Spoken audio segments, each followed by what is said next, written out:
हम हजारों लाखों करोड़ों नकारात्मकताओं को हरा सकते हैं।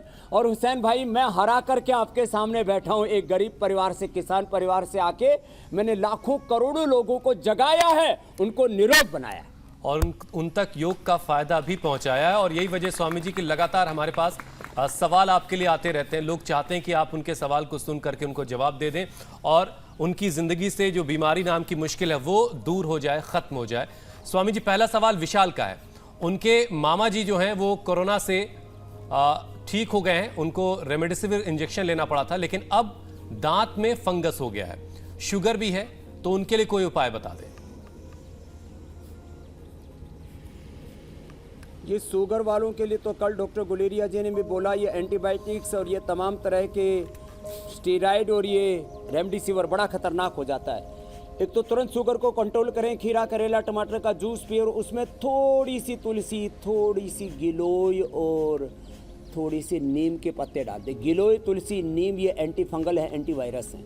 और खीरा करेला टमाटर से उनकी शुगर कंट्रोल हो जाए। तो खीरा करेला टमाटर के जूस में गिलोय, तुलसी, नीम, इसका काढ़ा बना करके और वो भी जूस में डाल दें। और साथ में कपालभाति और मंडूकासन के साथ करें। फिर वो कपालभाति ऐसे, चलो बच्चों मंडूकासन के साथ कपालभाति करो। या तो आरोग्य बटी ले लें और फिर एंटी फंगल होता है, ये एक दिव्य दंत मंजन है।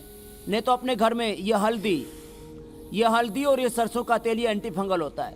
तो हल्दी में सरसों का तेल और थोड़ा सेंधा नमक मिला करके और उससे मंजन करें 5 मिनट तक, ऐसे बीच वाली अंगुली से ऐसे मंजन करें। वैसे हम दिव्य दंत मंजन भी देते हैं और दंत कांति दंत मंजन भी देते हैं, उसमें भी थोड़ा सरसों का तेल मिला करके और ऐसे थोड़ा नीम के पत्ते भी मुंह से चबा ले पहले और फिर ये मंजन कर ले। फिर करीब 10 मिनट तक कुल्ला नहीं करना उनका। ये नहीं तो दांत का जबाड़ा और दांत निकालना पड़ता है, फिर ये आंख में चला जाता है, आंख निकालनी पड़ती है और दिमाग में चला जाए फंगस तो डेथ हो जाती है। तो उसको मुंह में ही रोकते। मैं 3 बातें कहना चाहता हूँ ये योगाभ्यास करते कराते ही। देखो, हम ये जो फंगल हो रहा है ना, फंगल इन्फेक्शन बहुत बड़ा हो रहा है, ब्लैक फंगल इन्फेक्शन, म्यूकोरमाइकोसिस, इसके ऊपर हमने एक पूरा प्रोग्राम भी रखा था जी। इसको नाक में रोकने के लिए अणु तेल डालें, इसको गले में रोकने के लिए गरारे करें और फेफड़े में पहुंच जाए, ये फेफड़े में, गले में, नाक में और आंख में ये पहुंच जाता है तो जलनेति सूत्रनेति करें। आंख का फंगल इन्फेक्शन रोकना है तो जलनेति सूत्रनेति करें, उससे आंख का नाक का दोनों का रुक जाएगा। गरारे करें, कुंजल करें। हमारे राजस्थान के जो मुख्य सचिव हैं उन्होंने भी ये जलनेति सूत्रनेति गरारे कुंजल करके कोरोना को और कोरोना के कॉम्प्लिकेशंस को हराया। मैं चाहूंगा उनका भी हम एक दिन वीडियो चला देंगे। बिल्कुल स्वामी जी। तो देखो, श्वास बाहर छोड़ करके ऐसे करें। तो ये फंगल इन्फेक्शन को रोकने के लिए मैं कहता हूं ये जो है यहाँ हम रोक देते हैं जलनेति सूत्रनेति से। हमारे बीएसएफ है, यहाँ हमारा सीआरपीएफ है, ये हमारे सीआरपीएफ के जवान खड़े हुए हैं। पहले बीएसएफ, फिर सीआरपीएफ और फिर यहाँ पर आर्मी हमारे प्राणायाम की। बहुत शानदार स्वामी जी। अगला सवाल स्वामी जी, कोई फंगल इन्फेक्शन रह पाएगा हुसैन भाई? जी जी जी। अगला सवाल जेएस राठौर का है स्वामी जी। उन्हें कोरोना हुए 26 दिन बीत चुके हैं, लेकिन डी डाइमर अब भी उनका बढ़ा हुआ है। वो पूछ रहे हैं कि इससे हार्ट अटैक का खतरा तो नहीं है?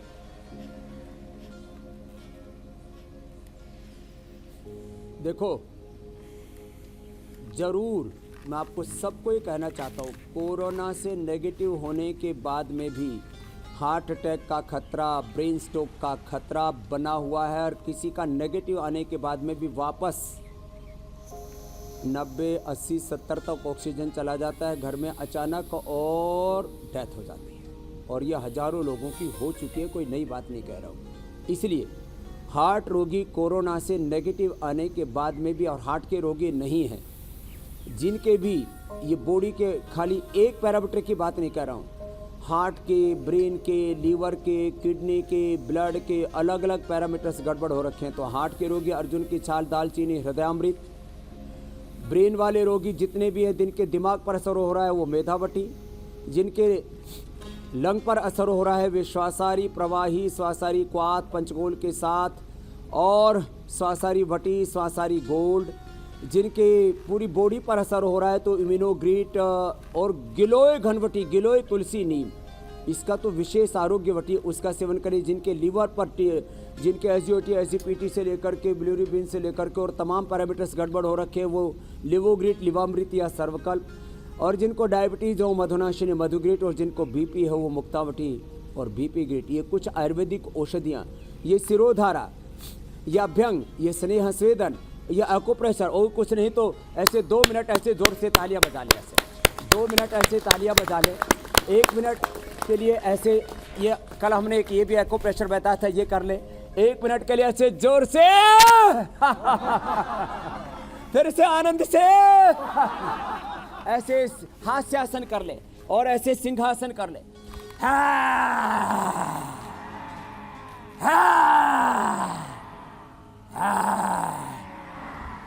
ऐसे छोटे छोटे उपाय सब जरूर अपनाने। रोज त्राटक थोड़ा सा कर लें। ये जो घी का दिया हमने जलाया हुआ, घर में घी का दिया जला करके रखें।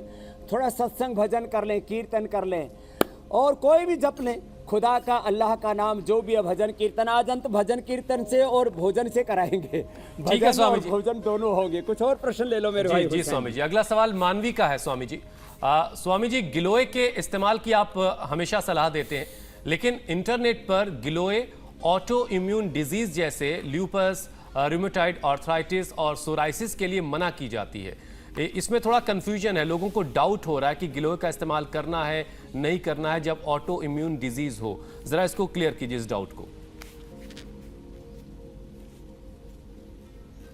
ये पता नहीं कौन सी यूनिवर्सिटी है व्हाट्सएप के ऊपर चलने वाली, इंटरनेट पर चलने वाली, जो बिल्कुल निपट मूर्ख हैं, जिनको कुछ पता नहीं है। देखो, ऑटो इम्यून डिजीज हमने योग से अच्छी की है, न्यूरो प्रॉब्लम हमने गिलोय से अच्छी की है, डायबिटीज़ हमने गिलोय से अच्छी की है, अर्थराइटिस माने अर्थराइटिस के एक भयंकर स्टेज होती है, आर इफेक्टिव पॉजिटिव हो जाता है, सीआरपी पॉजिटिव हो जाता है, एएसओ पॉजिटिव हो जाता है। और त्रिलोक शर्मा जी हमारे, जिन्होंने स्टीरॉयड सारी दवाएं करवा ली और बाकी आयुर्वेद की भी बहुत सारी दवाई खा ली, अंत में उनको हमने गिलोय रात को भिगो करके सुबह उसको कूट करके उसका पानी पिला करके, जो पूरे शरीर से उनको अर्थराइटिस के बाद पूरे शरीर से फंगल इन्फेक्शन, स्किन इन्फेक्शन और सोराइसिस जैसा हो गया था, पूरा शरीर उबल रहा था। ऐसी स्थिति में भी मैं तो कहता हूँ अर्थराइटिस की दवाई है, ऑटोइम्यून डिजीज़ की दवाई है, ये डायबिटीज़ की दवाई है, ये एंटी बैक्टीरियल एंटी फंगल दवाई है। ये क्या कैसी बातें लोग करते हैं? तो ये भ्रांति पूरी तरह से निराधार और अवैज्ञानिक है, और गिलोय ताज जिंदगी खाई जा सकती है। इसलिए इस भ्रांति के ऊपर कोई ध्यान देने की आवश्यकता नहीं मेरे भाई हुसैन। चलिए, बहुत अच्छी बात है। अगला सवाल ले लेते हैं स्वामी जी। चलो अनुलोम विलोम करो। इंदौर से वंशिका पूछ रही है कि उनके भाई को पिछले 1 महीने से बुखार आ रहा है, सीने में दर्द है, बहुत ज्यादा घबराहट है, उल्टियां भी हो रही हैं, और कोरोना का टेस्ट अब तक नहीं करवाया। वो पूछ रही हैं कि उन्हें क्या करना चाहिए अपने भाई के लिए।